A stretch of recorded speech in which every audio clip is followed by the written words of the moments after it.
Olá, estamos de volta com mais um assunto e o tema desse mês é memória, esperança e alegria. Olha, eu já gravei 6 vídeos aqui e nesses 6 vídeos eu vou ser sincera com você. Quantas coisas eu tenho pensado, eu tenho tomado mais cuidado, sabe, pensado mais na minha alegria, principalmente na minha alegria.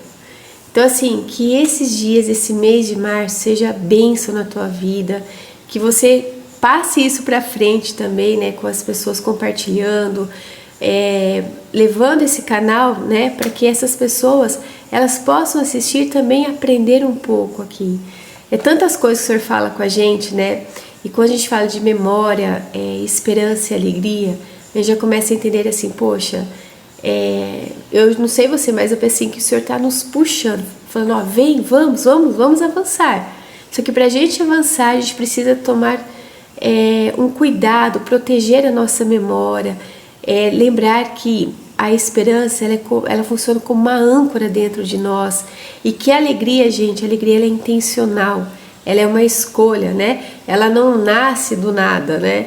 Então, tantas coisas a gente tem falado aqui, então por isso eu quero te fazer um convite, se caso você não tenha se inscrito no canal, faça isso agora mesmo, curta, compartilhe, também ative o sininho, porque todos os dias a gente está postando vídeos aqui, tá bom? Vamos começar então? Gente, eu gosto de falar muito sobre esperança. E quando a gente fala, a gente liga, né, esperança com espera, aí já muda um pouco o assunto, né, porque não é fácil a gente ficar esperando por algo, né? A gente não sabe quando vai acontecer, se vai acontecer, de que forma vai acontecer e dá aquela expectativa. Muitas pessoas ficam ansiosas, às vezes outras já não têm tanta paciência de esperar e acabam tomando decisões precipitadas e depois percebem que a escolha já não era tão boa assim, né? Mas vamos começar então, olha, Salmos 41 diz assim, o Davi falando, olha, esperei confiantemente pelo Senhor. Ele se inclinou para mim e ouviu o meu clamor. Poucas coisas revelam tanto que há dentro de nós quanto ao tempo de espera. Eu falo que o tempo de espera, ou ele vai florescer, vamos dizer assim, aquele terremoto, vamos dizer assim, aquele vulcão que estava aí adormecido, né? E já começa a dar aqueles borbulhinhos que vai explodir a qualquer momento, ou ele mostra a nossa maturidade, não é assim? Então esperar, gente, é totalmente desconfortável, né? A gente brinca, a gente fala, mas não é fácil, né? Esperar, ele confronta também o controle. Esperar, ele expõe a nossa ansiedade. Mas o Davi, ele declara algo tão precioso, poderoso nesse versículo, porque ele diz assim, esperei confiantemente. Olha só, então não foi uma espera passiva, não foi uma espera resignada, vamos dizer assim, né? Mas foi uma espera sustentada por esperança. Ele sabia que alguma coisa ia acontecer, né? Então a espera, gente, qualquer momento, ela é inevitável. A gente sabe disso, a gente sempre passa por um momento de espera. E eu falo pra você, eu tenho paciência, viu? Eu não sou uma pessoa que fala, às vezes vai no consultório, tá marcado o horário, você já olha lá, tanto pessoas, né, esperando atendimento, e fala, é hoje, vai demorar. Então assim, a primeira coisa que eu já sempre controlo aí é os meus pensamentos. Se eu já ficar pensando, vai demorar, falta consideração, olha só, tem tanta coisa pra fazer, nossa, o meu corpo já vai ter sinais desse desgaste. Então eu já procuro me acalmar, sabe? Às vezes a gente pergunta, vai demorar muito tempo, né? Quanto tempo falta, né? Então a gente vai se adequando. Mas e quando essa espera é do Senhor? Né? Para quem que a gente vai perguntar? Já parou nisso? Mas vamos voltar um pouquinho aqui, ó. Todos nós enfrentamos esse período de espera. Então seja uma resposta médica, uma oportunidade profissional, seja a espera por restauração de um relacionamento, e a espera também por direção quando tudo parece incerto, né? Então a vida, ela não é feita apenas de conquistas, né? Mas ela é feita de intervalos, e o intervalo é o lugar onde a nossa fé, ela é testada, gente. Então A espera sem esperança, olha o que ela produz dentro de nós: ansiedade constante, tentativas precipitadas de resolver tudo sozinho, decisões impulsivas, cansaço emocional também. Vou trazer aqui um exemplo de uma pessoa que tomou uma decisão precipitada. Então, ela aguarda a promoção, né? E por impaciência, né? Por não chegar esse tempo dessa promoção, foi prometido, mas não chega. Vai passando os dias, vai passando um tempinho aí, e aí por impaciência, ela aceita uma outra proposta aí mal estruturada, né? Só para sair daquele momento de espera, porque a pessoa fica angustiada, né? E aí depois ela percebe o que ela fez, a decisão precipitada dela, ela trocou, né, o crescimento por um alívio imediato, né? Então, a paciência, gente, ela busca sempre escape, né? Já a esperança, ela sustenta o quê? Uma permanência. Então, a esperança bíblica, gente, não é o mesmo que um pensamento positivo, vazio. Não é isso, tá? Ela é fundamentada no caráter de Deus. Então, quando a gente espera em Deus, né, a gente tem que esperar mesmo. Né? A gente sabe que se eu estou esperando algo de Deus, alguma coisa vai acontecer. O que for acontecer comigo, seja a resposta que vier, Deus sabe o que é melhor para mim. Então, Davi, ele não diz apenas esperei, né, mas ele diz esperei confiantemente. O que isso quer dizer? Ele conhecia quem Deus era. Gente, eu falo assim,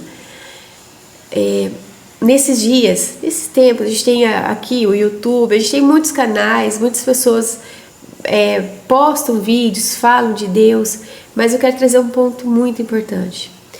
A importância de se conhecer Deus verdadeiramente. Você, ter um relacionamento com o Senhor, você e Deus.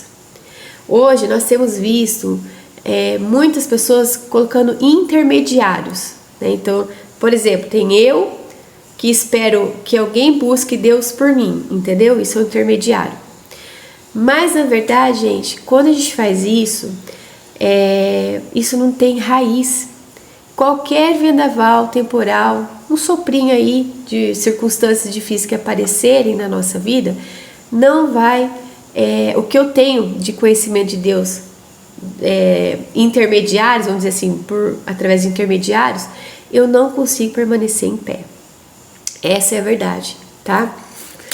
Eu me lembro assim que quando o meu filho faleceu, antes de acontecer isso, foi em 2018, eu já tinha uma caminhada com Deus. E eu sempre agradeci a Deus, falei, Senhor, obrigado, porque eu já tenho alguns anos com o Senhor, né, de vivência, de experiências, de livramento, né? E eu sabia que Deus ia fazer alguma coisa por mim ali, Ele não ia deixar passar por esse luto, eu não ia ser vencida pelo luto. Então, como é importante termos raízes no Senhor, sabe? Raízes profundas, tá? Mas quando a gente coloca intermediários entre eu e Deus, você e Deus, olha, é mais difícil conhecer Deus profundamente, porque Deus nos chama, né? Eu falo assim que Jesus, quando ele morreu naquela cruz, aquela ponte, vamos dizer assim, aquele buraco que existia entre eu e Deus já não existe mais. Então assim, eu tenho acesso ao Senhor através de Jesus. Então quando eu começo a me aprofundar no Senhor, as coisas vai tendo mais clareza. Então eu não vou mais olhar uma situação difícil como um gigante, ou alguém que está querendo um mal meu, eu não vou olhar que eu tenho que dar o troco para a pessoa, porque eu já começo a ter um entendimento profundo com o Senhor. Então, a forma de ver as circunstâncias mudam à medida que eu vou caminhando com o Senhor, vou me aprofundando no aprendizado com Ele. Então, não terceirize, não tem como você... É a mesma coisa, eu tenho filhos, não sei se você tem aí, mas se você tiver, você tem filhos, aí imagina o seu filho aí, coloca alguém para intermediar o diálogo com você. Faz sentido? Nenhum, né? Então não faça isso com Deus também, tá? Quando o Davi diz também que ele esperou confiantemente no Senhor, ele quis dizer que ele lembrava das intervenções passadas, ou seja, o que Deus já tinha feito na vida dele, A memória, olha só como é interessante. E ele confiava mesmo antes de ver os resultados. Ele precisava ver o resultado para adorar a Deus, para pular de alegria. Ele já fazia antes dos resultados. Olha que interessante, né? Então a esperança, ela não nega o silêncio, mas ela confia mesmo dentro dele, mesmo tudo em silêncio, né? A espera, gente, com esperança, não é tempo perdido. Então, se eu tô ali esperando algo, né, esse tempo de espera, e tenho a esperança dentro de mim, né, eu acaba sendo um tempo formativo. Por exemplo, esse tempo de espera com a esperança, ela vai formar o meu caráter. Então, quem aprende a esperar desenvolve maturidade emocional, sabia disso? Quem também tem esse tempo de espera com esperança, purifica as motivações. Por exemplo, às vezes o que pedimos não é o que realmente precisamos. Já pensou nisso? Então, na espera, os nossos desejos eles são o quê? Ajustados. Também ensina a dependência, né? A espera nos lembra que não controlamos tudo, tá? Um exemplo 2 aqui, vamos trazer um outro exemplo, é um diagnóstico e a fé. Então, alguém que espera por um resultado médico vive dias de incerteza. Ai, como é difícil, né? Eu lembro quando eu fiz a biópsia, eu acho que demorou um mês para sair o resultado, acho que foi mais ou menos isso. Gente, que angústia. Só que eu tinha algo, sabe aquela voz, a esperança que sussurra dentro da gente? Eu tinha certeza que algo que ia dar certo. Mas eu tava com aquela expectativa, mas eu tinha certeza que ia dar certo. Então, quando a gente tem essa esperança, né? A mente, ela quando a gente não tem isso, essa esperança, ela acaba enchendo o quê? A mente vem o quê? Pensamentos, cenários caóticos, que não vai dar certo, né? A ansiedade domina. Mas quando a pessoa, ela escolhe a esperança, vou esperar, mas com a esperança, ela diz, ó, eu não sei o resultado, mas eu sei que Deus continua sendo Deus. É diferente, gente. Então o exame ainda não saiu, o resultado ela não tem, mas o coração já está o quê? Sustentado, né? Tem uma fé ali. Então o mesmo período, gente, pode ser visto de duas formas. Então, por exemplo, como um atraso, como algo que vai dar errado, por isso que está demorando, vai dar errado, né? Ou como um preparo. Então, por exemplo, José na prisão, eu gosto muito desse exemplo, né? Ele poderia interpretar seus anos como abandono, por exemplo, né? Mas aquele tempo estava fazendo o quê? Moldando o líder que governaria o Egito anos depois. Então, muitos dos maiores crescimentos acontecem em temporadas, gente, que são invisíveis, no silêncio com Deus. Então, a espera não é ausência da ação divina. Eu sempre falo isso. Cuidado com a sua interpretação em relação ao que Deus está fazendo. E muitas vezes nós interpretamos o silêncio de Deus como abandono, como rejeição, mas não é verdade. É o inimigo querendo que você acredite nisso, tá? Agora, a ausência, gente, essa espera, ela é o quê? Uma ação divina, invisível. O Senhor está fazendo algo aí dentro de você. Não adianta simplesmente, eu já falei isso, se o Senhor tivesse já levado o José para ser o governante do Egito, ele poderia ter feito de outras formas, não estava maduro para aquela posição naquele momento, mas houve um preparo. Davi é a mesma coisa, ele foi ungido, mas ele não se tornou rei no momento seguinte, ele continuou cuidando das ovelhinhas, tá? Então, quando você espera com esperança, olha o que acontece, o coração permanece estável, as decisões ficam mais conscientes, não é verdade? A fé se aprofunda, a identidade não depende do resultado imediato. Então você muda, essa é a verdade. Nós mudamos no tempo de espera com a esperança. Então a esperança, a gente já aprendeu o quê? Que ela é como uma âncora dentro de nós, lá em Hebreus 6,19. Então ela não vai impedir a tempestade, mas impede que você seja levado pela tempestade. Então, olha só, uma lição de casa aqui, tá? Então, como cultivar esperança na espera? Primeiro, anota aí, recorde a fidelidade passada. O que Deus já fez na sua vida? Você consegue lembrar? Anota, tá? Então, o mesmo Deus que agiu antes, continua ativo na sua vida. Segundo, alimente sua mente com verdade, não com suposições. Vigia, cuidado, confronta os seus pensamentos com a verdade, com a palavra. 3. Pratique gratidão, mesmo no processo. Vamos mudar isso? Vamos parar de murmurar, de reclamar? Vamos começar a agradecer? Sabe o que eu faço aqui em casa, gente? Quando eu não estou num dia bom, eu sempre lembro assim que o aroma de Cristo está na minha vida. Mas quando eu não estou bem, eu começo a fazer algo de bom para minha família. Com as pessoas que estão aqui em casa, meus filhos, meu esposo, né? E aí, se der, eu já estendo para fora, com as pessoas que estão lá de fora, né? Aí, o que eu faço? Vou fazer um bolo, vou fazer uma coisa que eles gostam. Porque se eu tenho Cristo em mim, eu tenho algo bom dentro de mim. Eu não quero exalar o meu mau humor, porque eu tô brava ou porque aconteceu alguma coisa. Não é isso que eu quero exalar para eles, não é esse aroma. Mas eu começo a fazer algo de bom para eles. E olha, isso me muda. Talvez para eles seja só um bolo ou mais uma coisa, mas aqui dentro muda. Eu já corto o mal pela raiz logo no começo. Porque se a gente deixa isso continuar, o dia inteiro vai estragar, seja no ambiente de trabalho, seja dentro de casa, onde estiver.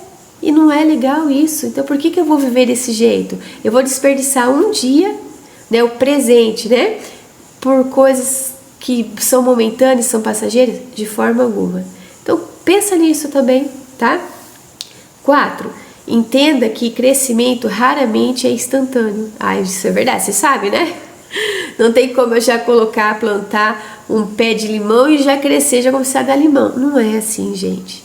Então, assim, não é instantâneo, é um dia de cada vez. E no nosso caso, como que o Senhor faz? São as situações que acontecem.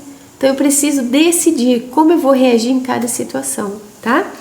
Deus, gente, nesse momento que Davi escreveu esse salmo, né, lá no Salmo 41, Davi disse assim, ó, ele se inclinou para mim. Então, Deus, ele não estava distante, ele estava atento. Deus, ele ouve as nossas orações, mas quando vem com murmuração, se chama ingratidão. Aí é difícil, né? Porque quantas coisas o Senhor faz para a nossa vida, para as nossas famílias, os nossos filhos, quantas coisas. Então, assim, é impossível a gente ter um motivo para agradecer hoje. No mínimo um, né? A espera, ela não significa indiferença divina. Grave isso dentro de você. Não deixe o diabo continuar te enganando com isso, tá? Significa o quê? Que o tempo da resposta está sendo preparado. Às vezes eu preciso me preparar para essa resposta. Então, esperar, a gente sabe que dói. Crescer dói, né? Mas, gente, desesperar fere mais. Então, fique só no querer crescer, tá? O desespero vai ferir. A esperança, gente, meio espera, é o que impede que o tempo se torne peso. Então, enquanto eu tenho essa esperança, o que vai acontecer dentro de mim? Vai estar injetando alegria, força, e eu vou estar sempre acreditando que o Senhor está fazendo algo. Eu não fui deixado, não fui abandonado, o Senhor está fazendo algo.